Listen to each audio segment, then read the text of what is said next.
Dear viewers, welcome to our channel GVS Bank Academy.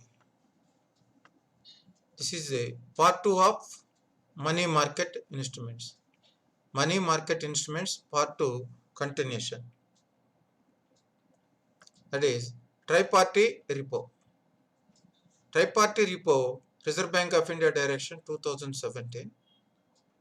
Collateralized borrowing and lending obligation segment of the money market has been discontinued.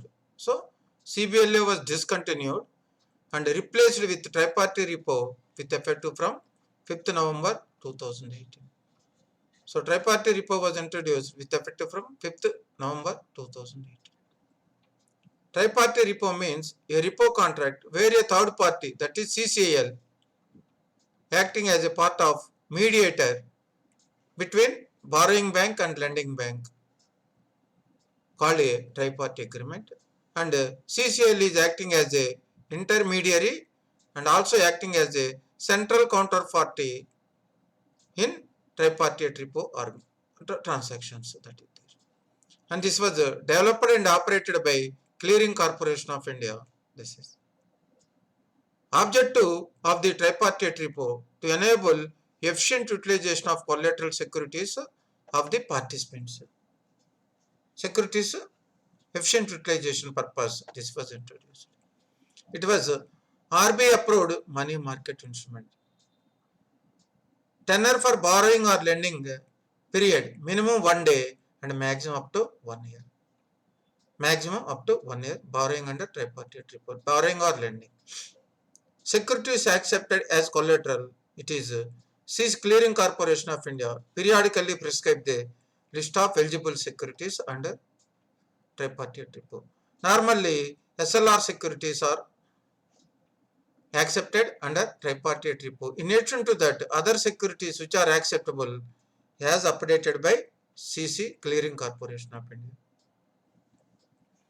The minimum and multiple lot size of borrowing or lending is 5 lakhs and in multiples of 5 lakhs. Any bank want to borrow or any bank want to lend, lot size is 5 lakhs and in multiples of 5 lakhs. This is it.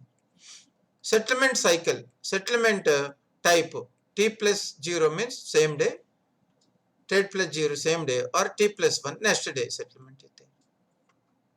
Settlement of securities and funds is on net basis.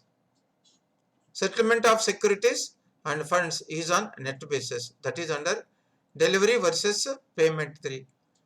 Under delivery versus payment 3, securities are going to be settled on net basis, funds are also going to be settled on net basis, that is called delivery versus payment 3.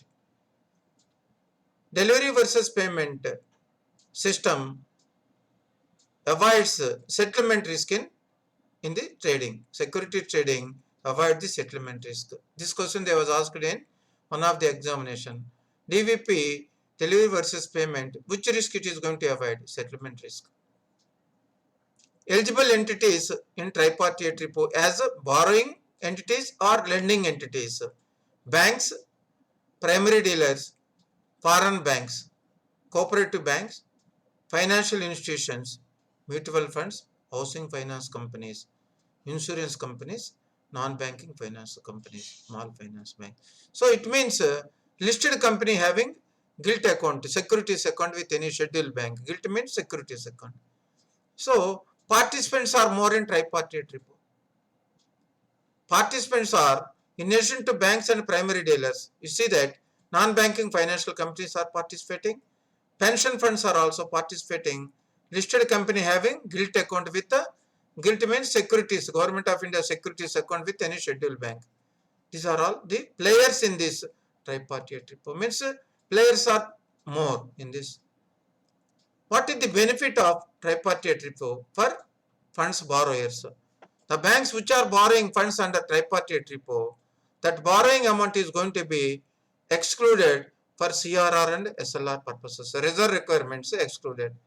So, borrowing from tripartite repo is exempted for CRR calculation and SLR calculation also. This is the benefit to the banks. And second point is substitution of securities is also available.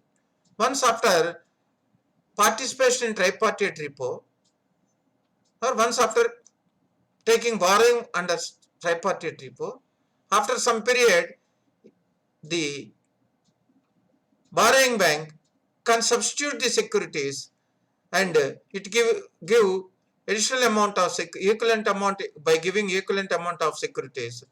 Whatever the security is given in the original transaction, that is going to be substituted. This is the benefit.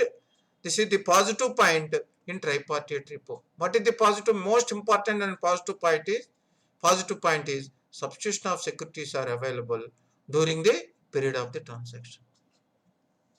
This is about tripartite repo. Then interbank participation certificates.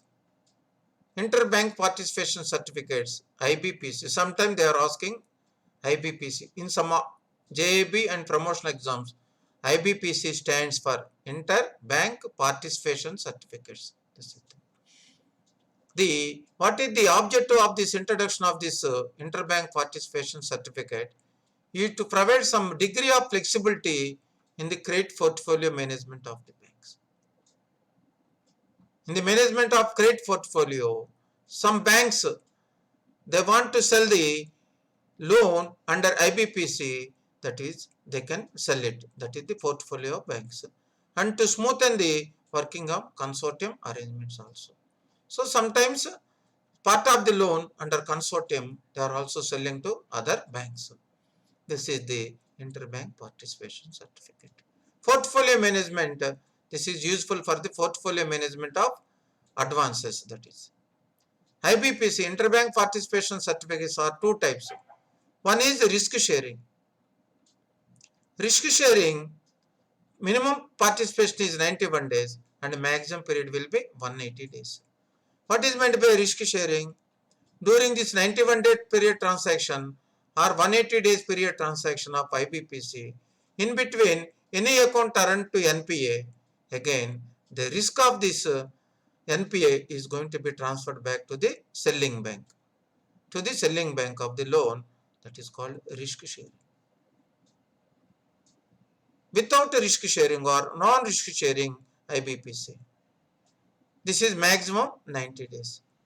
Why it is 90 days? There is a logic there. Without risk sharing means any account classification of the account as NPA is 90 days irregularity. So 91 day the account turned to NPA. That's why the IBPC without risk sharing maximum is 90 days. In between 90 days, any interbank participation certificate underlying loan turned to NPA, the risk has to be borne by the purchasing bank only. So at the time of selection of the loan portfolio, the buying bank has to scrutiny the whether any element of default is there, overdue is there in this loan. Without risk sharing, a little bit risky to the purchasing bank. That's under IBPC purchase.